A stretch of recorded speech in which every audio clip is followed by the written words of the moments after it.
Cancer Bemarno te Aditya Birla Memorial Hospital ni Sicharwmung bai Luku Sicharwmung te Kokthum Panda Songchajaka Chashalo Divine Touch Mediclinic Habanogo O Panda Songsamani Naharmung Ungkha Cancer Bemarno te Luku Rokno Bemarnika Twiwi Toninani te Bemarno Shak Hamkrani bagai Luku Rokni Thani Awai Khlainani Ha Kotorni Kubangma Hasteni Hano Cancer Bemarno Naijaknani bagai Bebak Shebrok Manthugo Pune Hasteni Aditya Birla Memorial Sakham Nogo Hini Kokthum Panda o Koknarkha Abono Karibo Jora Tongsini Shak Naikol Mumbai Cancer Bemarno Kashui Manu Hini Boshaka Assistant General Manager Rana Bhattacharya Birla Memorial Cancer Hospital এবং divine touch মেডিক্লিনিক থেকে তরফ থেকে আমরা রানা ভট্টাচার্য আমরা অত্যন্ত excited আজকে আপনাদের এখানে সবাইকে দেখে এবং আপনাদের সবার সামনে আমরা এটা অ্যানাউন্স করতে পেরে যে আমাদের পরবর্তী যে সেবার যে বাড়িয়ে দেওয়া হাতটা আমরা শুরু করছি আগরতলা থেকে সমগ্র নর্থ ইস্ট রিজিয়নের জন্য। আপনারা সবাই জানেন যে আজকে ভারতবর্ষের মধ্যে টাটা বিড়লা এই দুটো গোষ্ঠীকে অত্যন্ত অন্যভাবে দেখা হয় তাদের সামাজিক বিভিন্ন রকম কাজকর্মের জন্য। বিড়লা হচ্ছেন আরেকটি বড় বিশ্বাসের নাম আমাদের ভারতবর্ষের মাটিতে, যার সারা পৃথিবী জুড়ে বিভিন্ন অ্যাক্টিভিটির সঙ্গেও তাদের সেবার যে মনোভাব সেটা কিন্তু অনস্বীকার্য।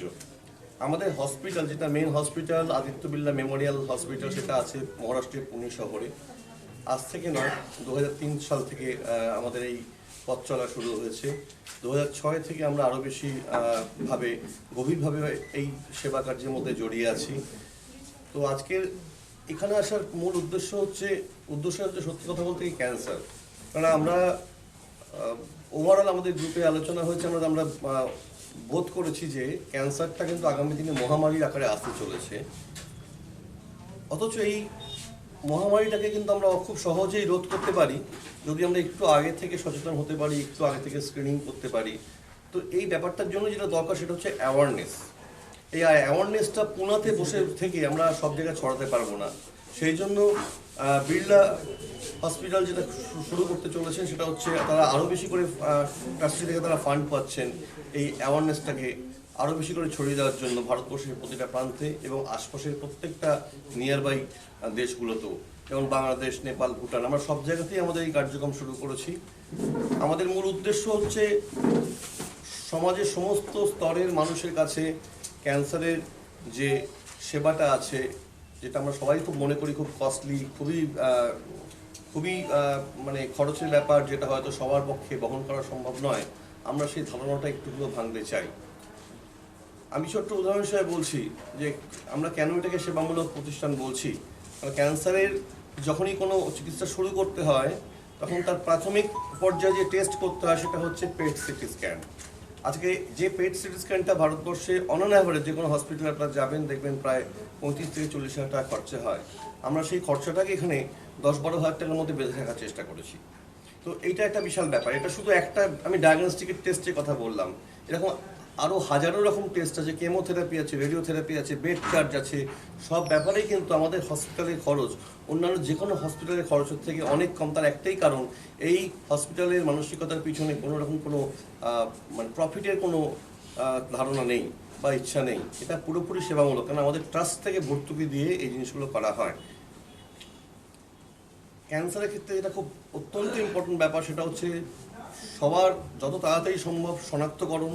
এবং শুধু শনাক্তকরণই শেষ হয়ে যায় না, আমরা দেখেছি একটা ক্যান্সার যখন একটা জায়গায় ধরা পড়ে তারপর সেখান থেকে ট্রিটমেন্ট শুরু করতে করতে কোথাও 2 মাস 3 মাস তারা সময় লাগিয়ে দেন। প্রথম কথা তারা ভাবেন কোথায় যাব, তাদের কাছে খবর নেই রুগীদের কাছে, আর খবর থাকলেও তারা ভাবেন আমাকে আগে ফান্ড জোগাড় করতে হবে 5 লাখ 6 লাখ 10 লাখ। আমরা সেই ধারণাতে আমরা কুঠারাঘাত করতে চাই। আমরা বলতে চাই এখানেই আমাদের সমস্ত ইনফরমেশন অ্যাভেলেবেল আছেন। আমাদের ডক্টরসরা প্রতি মাসে এখানে আসছেন, আপনাদের দূরে খরচা করে যাওয়ার দরকার নেই। আপনারা আসুন, এখানে স্ক্রিনিং করান, এখানে দেখিয়ে নিন, এখানে ফলো আপ করান, এখানে ডাক্তারদের দেখিয়ে ফলো আপে থাকুন। যদি সার্জিক্যাল প্রয়োজন থেকেই থাকে, যদি তাদের যেতেও হয় তাহলেও তার খরচা অত্যন্ত নমিনাল। সেই খরচা আশা করি যেভাবে আমরা আনতে চলেছি সেটা সমস্ত রকম স্তরের মানুষের পক্ষে সেটা বহন করা সম্ভব হবে। এটা বিশাল একটা বার্তা, যে বার্তা আমরা শুধুমাত্র আজকে বলছি আপনাদের সামনে। আগামী দিনে আপনারা আমাদের কর্মকাণ্ড দেখতে পাবেন। আমরা শুধু এখানে বলে ক্ষান্ত হব না বা এখানে শুধুমাত্র চেম্বার করে ক্ষান্ত হব না। আমরা আগামী দিনে ক্যান্সার অ্যাওয়ারনেসের প্রতিটা ধাপে আমরা আপনাদের পুরো ত্রিপুরা শহরে, ত্রিপুরা রাজ্যের আমরা ইন্টেরিয়ার লেভেলে ছড়িয়ে গিয়ে আমরা এই অ্যাওয়ারনেসটা প্রচার করব। এটাই আমাদের উদ্দেশ্য। আপনারা আমাদের সাথে থাকুন, আপনারা আমাদের এই বার্তাটাকে ছড়িয়ে দিন, যাতে প্রতিটা ঘরে ঘরে এই বার্তাটা গিয়ে পৌঁছায়। আপনারা ভয় পাবেন না। ক্যান্সার মানেই সব শেষ নয়। ক্যান্সার মানেই কিন্তু আগে যেটা বলা হতো নো আনসার, এটা ঠিক নয়। আজকের দিনে ক্যান্সারের আনসার আছে। বহু ধরনের ক্যান্সার, যেমন ব্লাড ক্যান্সার, ব্রেস্ট ক্যান্সার বা লিভার ক্যান্সার, যদি একটু আগে থেকে সচেতনতা নেওয়া যায়, একটু আগে থেকে আমরা যদি ট্রিটমেন্ট শুরু করতে পারি, একটা মানুষের কিন্তু লাইফ স্প্যান অনেক হতে পারে, অনেক লম্বা হতে পারে, যেটা হয়তো অনেক সময় দেখা যায় যে নর্মাল লাইফ স্প্যানে রোগী পেয়ে গেলেন। তো এটা কিন্তু খুব একটা কম কথা নয়। আমরা নর্মাল লাইফ এক্সপেক্টেন্সি করি 70 বছর আর 75 বছর আমরা ভেবে থাকি। আজকে দেখা যায় যে আমাদের ক্যান্সারে যে সমস্ত পেশেন্ট আসছেন, একটু ধরো মানে 50, 55, 60 বছর বয়সে যে সমস্ত পেশেন্টরা আসছেন, তারা আগে থেকে যদি ট্রিটমেন্টটা করিয়ে আসতে, কারণ আমরা পাচ্ছি সব থার্ড স্টেজ, ফোর্থ স্টেজের পেশেন্ট পাচ্ছি, তখন খুব একটা বিশেষ কিছু করার থাকে না। এটাই যদি একটু আগে থেকে সচেতন হয়ে তারা স্ক্রিনিং করান রেগুলার 40-45 বছরের পর থেকে, আমরা সেটাও শেখাবো যে কোন কোন স্ক্রিনিং করা দরকার। যে স্ক্রিনিংগুলো করা থাকলে মানুষ জানতে পারবেন যে আমার কিছু না হলে আমার এই ব্যাপারটা সতর্ক হওয়া দরকার। তাহলে সেই সতর্কতা তিনি নিলে সেটা কিন্তু অ্যাভয়েড করা যাবে। আর বাই চান্স যদি প্রাথমিক পর্যায়ে ডায়াগনোস করা যায়, তারপর 10-15 বছর 20 বছর মানুষ বেঁচে থাকতে পারে বহু ক্যান্সার নিয়ে। এটা হিস্ট্রি আমাদের কাছে আছে। বহু মানুষ আছেন যারা আজকে ক্যান্সার রোগী, তারা সার্ভাইভ করে তারা আজকে ফাইট করছেন। আমরা অনেক বড় বড় সেলিব্রিটিদের নাম শুনেছি, যুবরাজ সিং রে, এরা কিন্তু আজকে আমাদের সহজ স্বাভাবিক জীবনে ফিরে এসেছেন। তার একটাই বড় কারণ এটা নয় যে তাদের হাতে প্রচুর পয়সা আছে, তারা ট্রিটমেন্ট করিয়ে ফিরে আসতে পেরেছে। নো, তাদের ডায়াগনোসিসটা খুব ইনিশিয়াল ফেজে হয়েছিল, সেই জন্যই কিন্তু তারা আজকে আমাদের সাধারণ জীবনে ফিরে আসতে পেরেছেন। আমাদের সেটাই বক্তব্য। আমরা আজকে প্রত্যেকে যুবরাজ সিং হতে পারি, আজকে আমরা প্রত্যেকে সোনালী বেন্দ্রে হতে পারি, যদি আমাদের সচেতনতা সেই জায়গায় থাকে। যদি আজকে আমরা প্রতি বছর কিছু টেস্ট আমরা যদি স্ক্রিনিংয়ের জীবন পার্ট হিসেবে আমরা করতে পারি, আমরা শিখবো, আমরা জানবো, আমরা যত্ন নেব। কারণ একটা কথার কোনো বিকল্প নেই, prevention is better than cure. And শেষে বলবো, with Aditya Birla Memorial cancer hospital and with the help of divine touch, cancer definitely has an answer.